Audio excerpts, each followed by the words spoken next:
Pak Prabowo sendiri teman-teman ini memberikan instruksi agar RUU ini memang segera dipercepat karena bisa memiskinkan menjadi salah satu instrumen atau alat menegakkan hukum.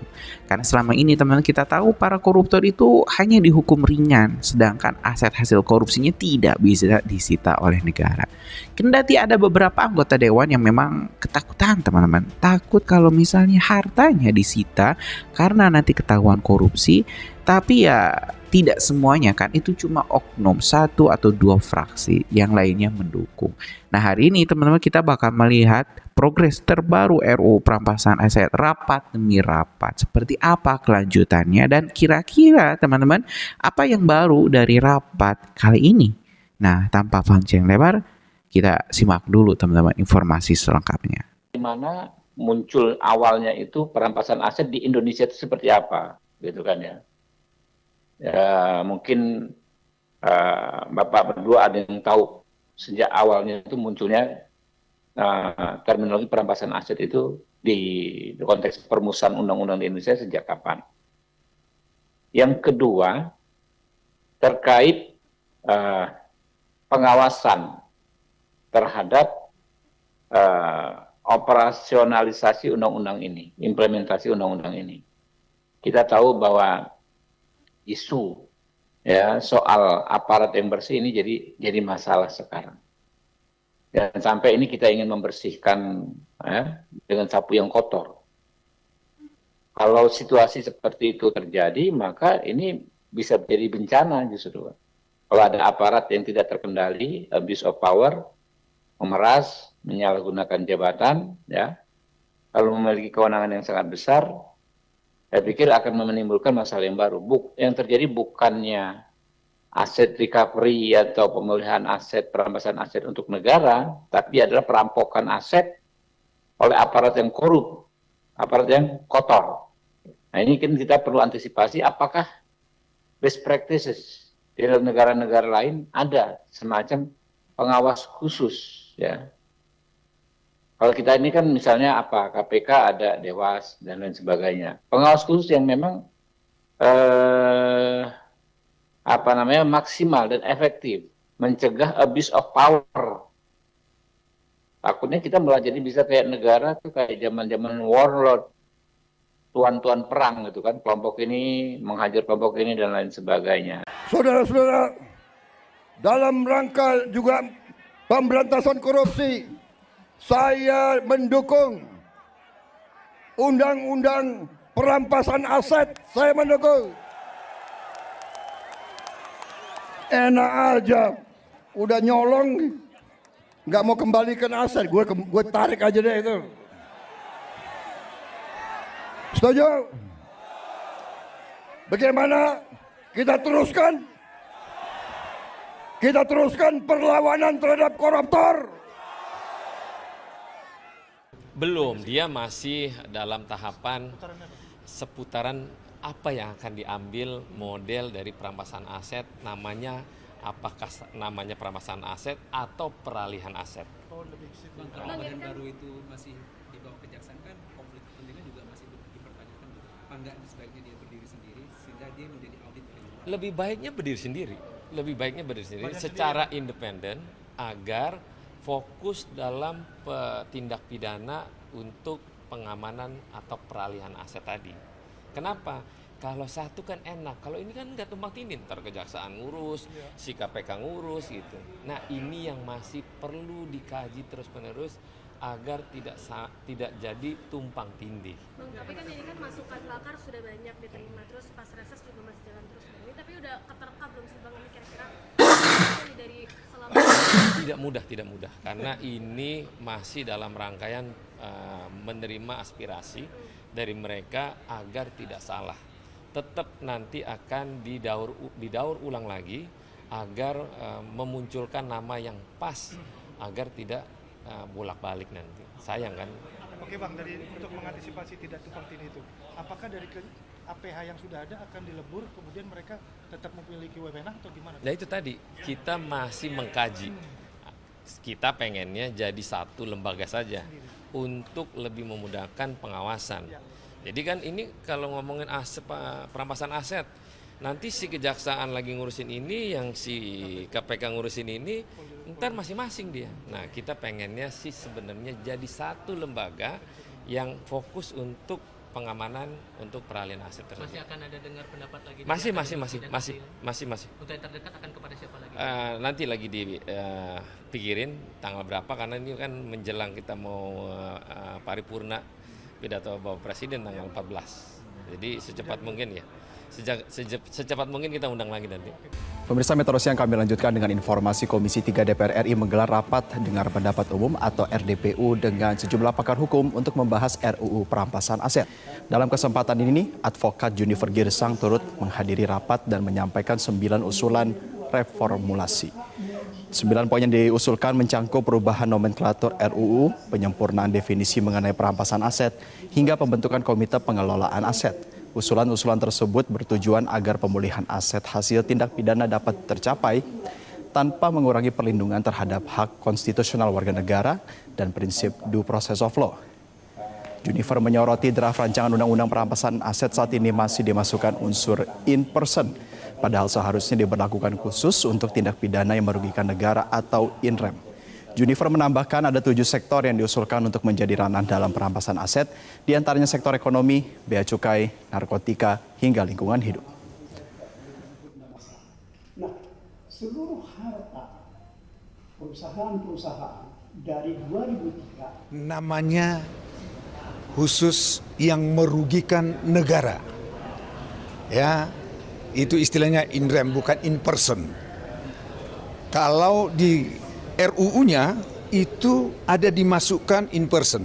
Artinya apa? Artinya bahwa persoalan masyarakat biasa pun bisa itu asetnya dirampas. Oh, ini tidak boleh. Yang difokuskan adalah yang kaitannya merugikan negara. Itu yang harus diproses dan dirampas. Itu yang harus ya kan haknya negara. Itu sangat penting. Ya, kita jangan disesatkan kepada opini-opini yang kemudian membuat keresahan di masyarakat. Yang kemudian yang kedua, kami sampaikan kalau ini dirampas harus ada komite yang mengelola, menginventarisir, kemudian melakukan pelelangan, lantas hasilnya masuk kepada kas negara yang transparan. Yang ketiga, kami juga menjelaskan bahwa aset ini apabila disita harus juga diberi hak kepada orang yang merasa bahwa dia punya kepentingan. Contoh, orang melakukan satu perbuatan pidana tetapi aset pribadinya disita. Nah, di situ harus dibuat ketentuan pihak ketiga itu berhak mengajukan keberatan dan menyatakan salah sita. Jangan merugikan saya. Orang yang berbuat, jangan saya diminta pertanggungjawaban. Di rancangan ini, paper yang kami siapkan ini, kami sudah membuat klasifikasi apa aja yang perlu dicermati dan kemudian apa aja yang perlu dikritisi. Yang pertama, kami bicara nanti mengenai nomenklatur dan judul undang-undang, kemudian definisinya, ruang lingkup aset yang dapat disita, aset yang tidak dapat disita dalam proses pemeriksaan persidangan, tidak hadirnya jaksa pengacara negara, pembagian kewenangan juga kami bicarakan, aset yang dapat dilelang sebelum putusan permohonan perampasan aset, usulan penambahan pasal mengenai pra-peradilan, usulan penambahan pasal mengenai pembentukan komite pengelolaan aset. Ini kami langsung bahas dan mudah-mudahan ini bisa bermanfaat di dalam nanti pembentukan undang-undang yang nomenklaturnya saya belum tahu. Tetapi nomenklatur yang kami usulkan adalah Undang-Undang Pemulihan Aset Tindak Pidana atau Undang-Undang Pengembalian Aset Perbuatan Tindak Pidana. Ini juga ada kaitannya kepada judul pemulihan aset yang lebih koheren dengan ketentuan dalam UNCIC. Ya, ini di pasal 51, pasal 54. Ini sudah menjelaskan pemulihan aset atau aset recovery. Tetapi saya lihat orang terlalu tertarik dengan perampasan aset. Tapi bahasa perampasan aset sepertinya merampas itu kurang elok kedengarannya. Artinya kalau saya melihat kalau ini judulnya belum apa-apa orang sudah divonis melakukan satu perbuatan. Ya, belum apa-apa sudah dikatakan dirampas berarti kamu sudah melakukan satu kejahatan. Nah, oleh karenanya kami mengusulkan perampasan aset lebih tepat diganti nomenklatur Undang-Undang Pemulihan Aset Tindak Pidana atau Pengambilan Aset Perbuatan Tindak Pidana. Nah, kemudian masalah definisi, ya, definisi. Di situ kami baca di sini di pasal 1 angka 3. Ya, pasal 1 angka 3. Nah, saya tidak perlu membahas, sudah ada RUU perampasan aset. Di sini perampasan aset tindak pidana yang selanjutnya disebut perampasan aset adalah upaya paksa dilakukan oleh negara mengambil alih penguasaan atau kepemilikan aset tindak pidana berdasarkan putusan pengadilan yang telah memperoleh keputusan tetap tanpa disyaratkan pada penghukuman terhadap pelakunya. Kami usulan reformulasinya begini. Perampasan aset tindak pidana yang selanjutnya disebut perampasan aset adalah upaya paksa yang dilakukan oleh negara untuk mengambil alih penguasaan dan kepemilikan aset tindak pidana yang merugikan keuangan negara. Ini harus tegas. Ya, yang merugikan keuangan negara.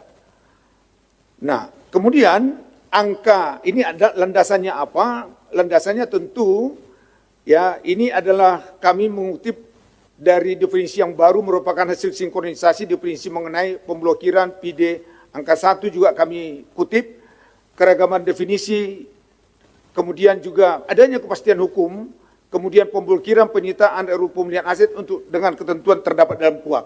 Jadi acuannya tetap dengan KUHP. Nah, pasal 1 angka 3, angka 5 dan pasal 6 kita reformulasi. Apa itu reformulasinya? Yaitu pasal 1 angka 6. Pemblokiran adalah serangkaian tindakan pembukaan sementara aset yang diduga merupakan aset tindak pidana. Kemudian kami membuat catatan definisi pemblokiran tidak sinkron dengan definisi pemblokiran dalam pasal 1 angka 37 KUHP. Kami reformulasi. Pemblokiran adalah tindakan yang dilakukan atas perintah penyidik, penuntut umum, atau hakim dengan penetapan untuk mencegah akses penggunaan atau pemindahan sesuatu terhadap harta kekayaan, bukti kepemilikan transaksi perbankan, ataupun platform, daring, informasi, bla bla bla, produk administratif lainnya untuk sementara waktu, aset diduga merupakan aset tindak pidana. Nah, ini tadi ditanya pengalaman kami. Ini pengalaman kami ini sangat banyak, ya, bahwa dalam proses pemblokiran ini juga harus clear sebagaimana juga di dalam KUHP.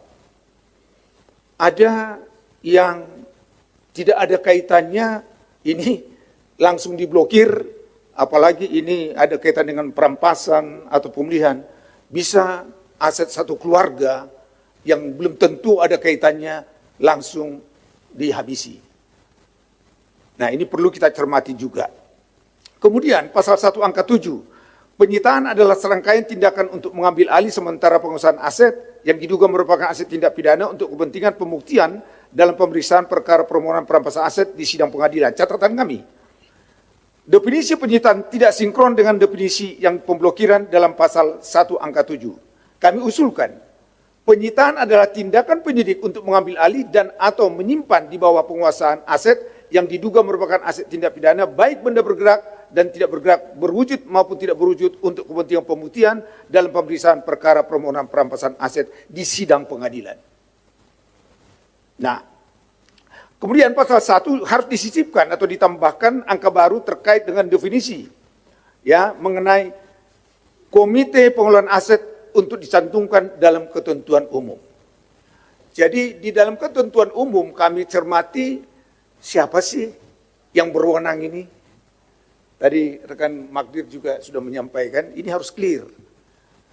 Ya, jadi jangan kejaksaan yang menyidik, kejaksaan yang menuntut, kemudian mereka juga yang nantinya melakukan mengelola permohonan lelang, demikian juga KPK, bisa juga nanti dengan kepolisian. Jadi ini harus ada komite, yang mana nanti bentuknya, saran dari kami, ini tidak boleh yang menyidik, kemudian inilah yang mengelola.